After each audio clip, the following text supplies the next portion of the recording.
My name's Ronda, and I'm a fifth grade teacher here at 321. And this is my 5th year here, but my 14th year teaching. So since most of you don't really know what these tests are like, I'm going to tell you what testing looks like in 5th grade. I would say we lose about a month of teaching to these tests. The tests are 6 days total, spanning over 2 weeks. And I feel that it would be unfair to my students if I didn't spend some time giving them a chance on practice tests and try to impart some testing strategies. So there goes another 2 weeks. This is about as pared down as you can get in the testing world. I know that the amount of time lost at other schools is far greater than 1 month. Last year, the ELA test was so long and asking the most minute details about truly boring texts that it took students an enormous amount of time to complete the multiple choice section, leaving them very little time to actually write the essay. So all the fabulous writers workshop we'd done all year whittled down to just get something written in the next 12 minutes. Several students did not finish the test, or they just rushed in those final minutes. Do those few minutes really negate the pages of research they read and the essays they wrote all year?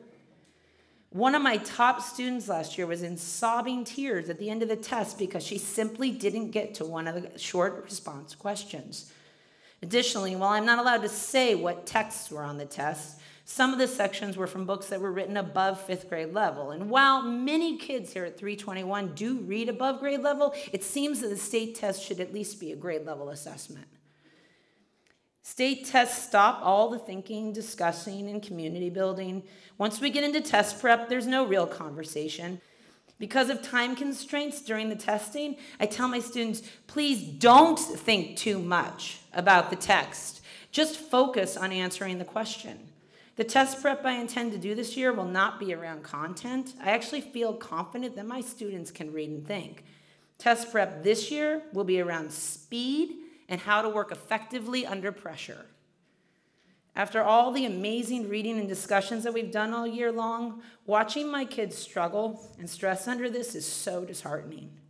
Even worse is when the test scores come out and they score a few points below where they did the year before, and I'm credited with moving on kids who didn't get a year's worth of growth. It's painful and outraging that something that I really have no control over has such an impact on my career, the job I love. I've been in 5th grade for several years now. Every year since high stakes testing started, we've seen movement in the 5th grade teaching staff. It makes me sad to know that so few of my colleagues want to teach 5th grade because of the pressure. In the last 2 years, 7 of the 9 5th grade teachers are new to the school.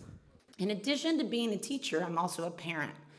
And I watched my 3rd grader go through testing last year. And because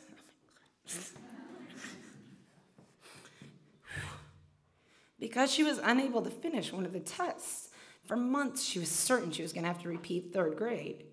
This is a kid who was on grade level all year. She went from loving school to not even wanting to come. It's when you talk about your kids.